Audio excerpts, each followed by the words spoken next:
Hi, Prodigal Teens. Pastor Chris here, coming to you on Saturday, and we're going to do another quick devotional here in the life of Jesus. So I'm reading in John 20. We're going to continue, or 21, excuse me. We're going to continue with the scene we left off with on Friday, which was Jesus having breakfast with his disciples. And this is Jesus reinstating Peter now, specifically. Remember, we talked about when you eat a meal together in Jewish culture, it meant that you were welcoming, you were reconciling and making someone your friend again.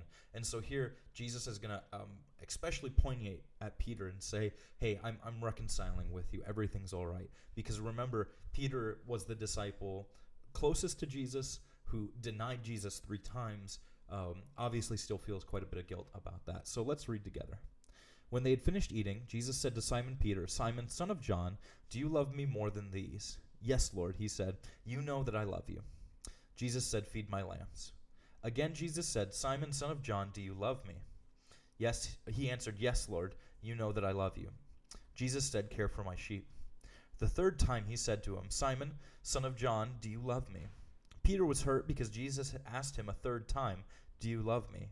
He said, "Lord, you know all things. You know that I love you." Jesus said, "Feed my sheep. Very truly I tell you, when you were younger, you dressed yourself and went where you wanted. But when you are old, you will stretch out your hands, and someone else will dress you and lead you where you do not want to go." Then Jesus said this to indicate the kind of death by which Peter would glorify God. Then he said to him, "Follow me." Peter turned and saw the disciple whom Jesus loved was following them. This was the one who had leaned back against Jesus at the supper and had said, "Lord, who is going to betray you?"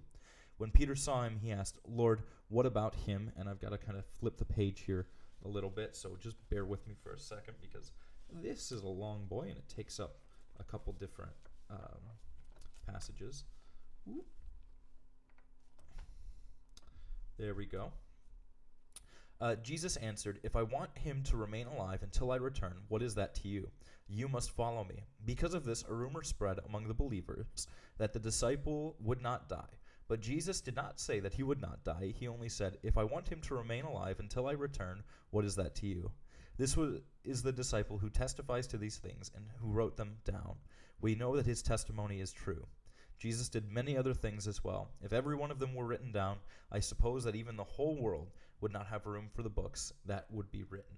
Okay, so this is the ending of John. This is how John's going to leave us off here. But it's not the ending of the story of Jesus by any means. In fact, we've got a couple more scenes to play out before Jesus ascends. But here is really a special scene. So Jesus is having breakfast with his disciples. He's reconciling with them as friends. And he points at Peter and he says, "Peter, do you love me?" And Peter, kind of taken aback, says, "Well, yeah, God, Jesus, you know I love you. You know that I love you more than the people here." And then he says again, "Do you love me?" And that's got to kind of be kind of odd to Peter. He's going, "Well, yeah, of course I love you. You know all things, Jesus. You know that I love you." And then the third time it's got to click in, and it's got to hurt a little bit because Jesus says one more time, "Do you love me?" And Peter's got to get it on that third time because he's denied Jesus 3 times. So he's remembering this now, and he's going, "Oh, ouch. This smarts. This hurts a little bit. Of course, Jesus, you know that I love you." And Jesus' command all 3 times is to feed my lambs, feed my sheep. All right? Jesus is referring to the church, to the people that Jesus is going, or that Peter is going to have to deal with and welcome into the new kingdom, because Peter is going to be this church head in a lot of ways for a while to come now. And then Jesus tells Peter this really odd thing. He says, when you were young, you dressed yourself, you went where you wanted to go, and life was good. But when you're old, you will stretch out your hand, someone else will dress you, and they will lead you where you do not want to go. And John tells us that Jesus is trying to allude to the death that Peter is going to die here in a little bit. And it's not actually very far off from this time. So this is likely 33, 34 CE, Common Era. And Peter is going to die, we know, in about 67 CE. So he's got, a good 30 years left of his life ahead of him, a good 30 years of proclaiming the gospel. But this metaphor that Jesus uses to explain his death is really interesting, because before, Peter did what he wanted. He was headstrong throughout all the gospels. If he didn't want to do something, or if he wanted to do something a different way, he wasn't going to be stopped in doing it. Remember, Peter's the one who hastily cuts off the guard's ear. He's the one who doesn't believe Jesus, even though he is floating on water at the moment that it's happening.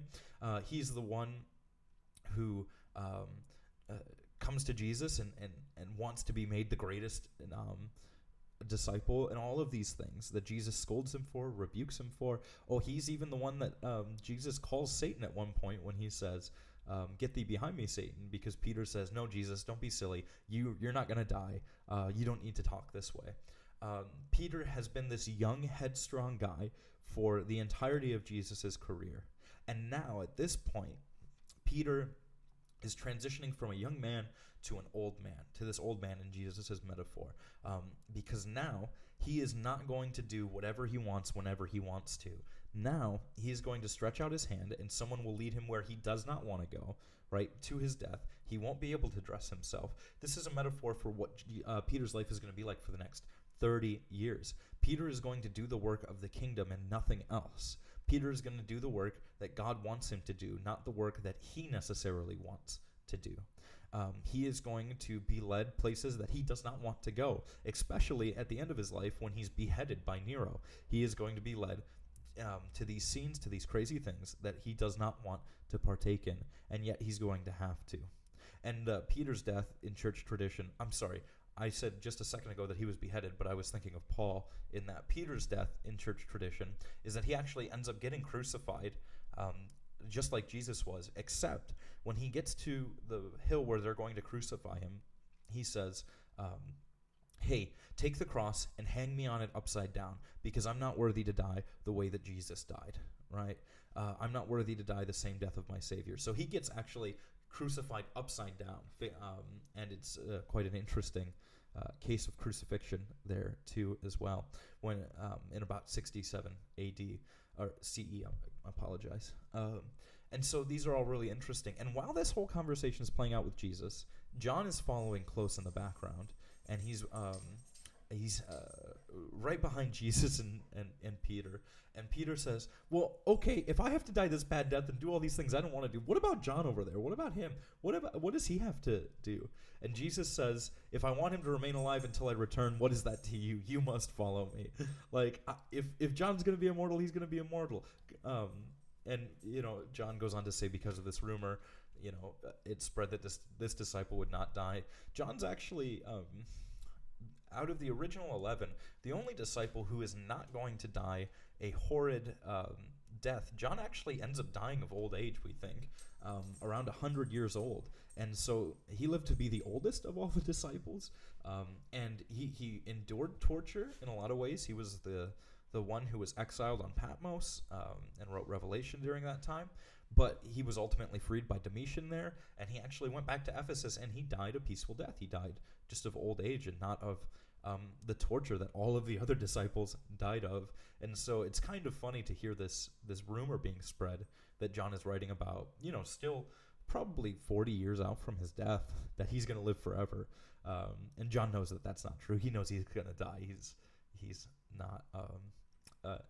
doesn't think he's immortal, obviously, by this statement. So John goes on to end his gospel by saying that Jesus does a bunch of other things, and if all of them had been written down, the entire world could not hold the books of the amazing things that Jesus could do.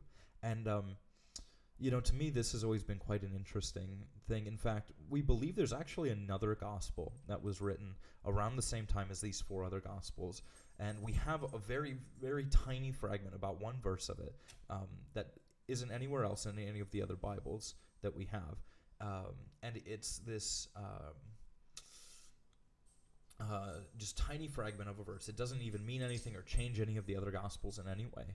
But we think it was part of a larger work that was destroyed early on in the 12th century or somewhere around there, and we just have never gotten it.